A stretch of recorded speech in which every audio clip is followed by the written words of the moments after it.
டூபிக்ஸ் பார்வையாளருக்கு வணக்கம்.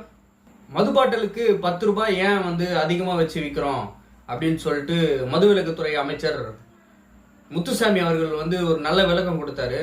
ஏன் நாங்கள் 10 ரூபாய் அதிகமாக வச்சு விற்கிறோம்னு சொல்லிட்டு மக்களுடைய நலனுக்காக அப்படின்னு சொல்லிட்டு அவர் கொடுத்த அந்த விளக்கம் பார்த்தீங்கன்னா, அவருடைய பேட்டி நீங்கள் பார்த்தீங்கன்னா தெரியும். அவர் எவ்வளோ ஒரு அறிஞராக, எவ்வளோ பெரிய ஒரு விஞ்ஞானமாக விஞ்ஞான விளக்கத்தை கொடுத்துருக்கிறாருன்னு சொல்லிட்டு, மக்களுடைய நலனுக்காக கொடுத்துருக்கிறாரு அப்படின்னு சொல்லிட்டு. இதை அவர் கொடுத்த இந்த விளக்கம் நம்ம தஞ்சாவூர் பெரிய கோயிலில் கல்வெட்டிலேயே பொறிக்கலாம். மது பாட்டில் குடிச்சிட்டு அங்கங்கே வீசிடுறீங்க, விவசாய நிலத்திலையும் மக்கள் நடக்கிற பாதையிலையும் போட்டு உடைச்சிடுறீங்க. அதனால காலெல்லாம் கீறிக்குது. காலில் கீரல் ஏற்பட்டுன்னு சொல்றீங்க, ரைட்டு. அதை குடிக்கிறவனுடைய இதயமும் லிவரு, கிட்னி, கணையம் என்ன சொல்லிட்டு உள்ளகிற எல்லா உறுப்பும் பாதிப்பாய் அவன் வாழ்க்கையை சீரழிஞ்சு போகுது.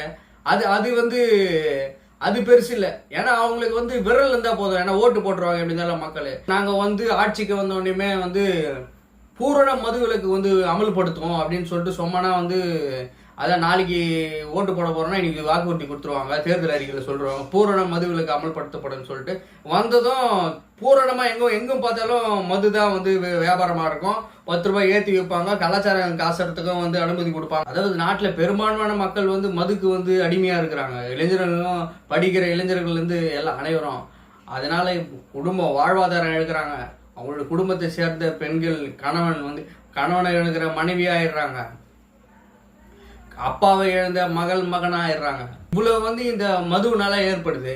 அதெல்லாம் விட்டு அதுக்கு நியாயப்படுத்துற மாதிரி ஒரு விளக்கம் வர தராங்க. எதனால 10 ரூபா நாங்கள் 10 ரூபா ஏத்துறோம்னா, நீங்க இந்த மாதிரி தூக்கி அங்கங்க வீசிடுறீங்கல்ல, அது திருப்பி என்கிட்டே நீங்க டாஸ்மார்க்ல அந்த மது பாட்டில் எடுத்து கொடுத்தீங்கன்னா திருப்பி அந்த 10 ரூபாய் உங்களுக்கு கொடுத்துருவோம்.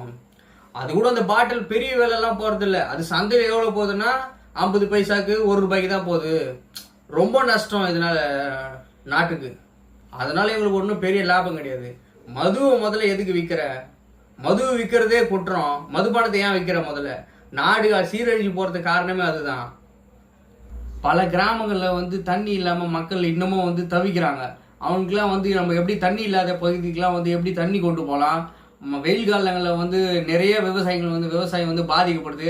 நம்ம அதுக்கு முன்னாடியே மழை காலத்துக்கு முன்னாடியே எப்படிலாம் நீர் மேலாண்மை எப்படி பெருக பண்ணலாம், எப்படி நம்ம அங்கங்கே நீர்த்தேக்கங்களை அமைக்கிறது, எப்படி குளங்களையும் ஏரிகளையும் வெட்டி நம்ம தண்ணீர் சேமிக்கலான்றத, இது மாதிரி மக்களுக்கு உபயோகப்படுற ஒரு திட்டத்தையும் பேசுறது கிடையாது. அமைச்சர் முத்துசாமி அவர்கள் இந்த விளக்கம் கொடுக்குறாருன்னு அவர் முதல்ல நம்ம விமர்சனம் செய்யறதே தப்பு தான். ஏன்னா அவர் என்ன சொன்னார்னா, ஏற்கனவே என்ன சொன்னாரு, காலையில எவன்லாம் மது கொடுக்குறானோ அவனெல்லாம் குடிகாரன்னு சொன்னா அவனுக்கு கோபம் வந்துடும். அவங்கெல்லாம் குடிகாரங்க கிடையாது, அவங்க காலையில கஷ்டப்படுறதுக்காக குடிச்சிட்டு போறாங்க அப்படின்னு சொன்ன ஒரு பெரிய அறிஞர் தான் இந்த முத்துசாமி அவர்கள். நாங்க திராவிட மாடல் அரசு, விடியல் அரசு, மக்களுக்கு விடியலை தருகிற அரசு அப்படின்னு சொல்லிட்டு, இது திராவிட மாடல் அரசு இல்லை, விடியல் அரசு கிடையாது. டாஸ்மார்க் அரசு, சாராய அரசு, டாஸ்மார்க் மாடல் அரசுன்னு தான் சொல்லணும். ஏன்னா சாராயத்துக்கு உக்காந்து விளக்கம் கொடுத்துருக்கிற ஒரு அமைச்சர். மக்கள் எவ்வளோ கஷ்டப்படுறோம், படித்த பட்டதாரிகள்லாம் வேலை இல்லாமல் இருக்கிறான், எவ்வளோ மக்கள் கஷ்டப்பட்டு இருக்காங்க, எவ்வளோ மக்கள் பாதிப்புக்குள்ளாகிறாங்க தினமும். அதுக்கெல்லாம் தீர்வு காணணும். அடிப்படை தேவையான வசதியான மருத்துவம், கல்வி, சுகாதாரம், படித்தவர்களுக்கு வேலை, இதெல்லாம் எப்படி உயர்த்தலான்றத பற்றி துளியும் சிந்திக்காத இந்த அரசுக்கு பேர் டாஸ்மாக் அரசு தான். ஏன்னா எப்பவுமே அவங்களுடைய கவனம் டாஸ்மார்க் தான் இருக்குது. ஏன்னா அதில் தான் அவங்களுக்கு கோடி கோடியாக கொள்ளையடிக்கிறாங்க.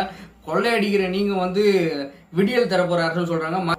தமிழ்நாட்டில் இருக்கிற மக்களை பெரும்பான்மையான மக்களை இந்த மதுக்கு அடிமையாக்கி இவங்களை இப்படியே வச்சுன்னு சாவடிக்கிற அரசு விடியல் அரசு கிடையாது.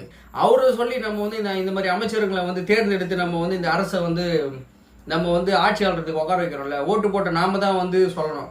இந்த மாதிரி ஆட்கள்லாம் ஓட்டு போட்டு நம்ம வர வச்சிருக்கோம்ல, அதனால தான்.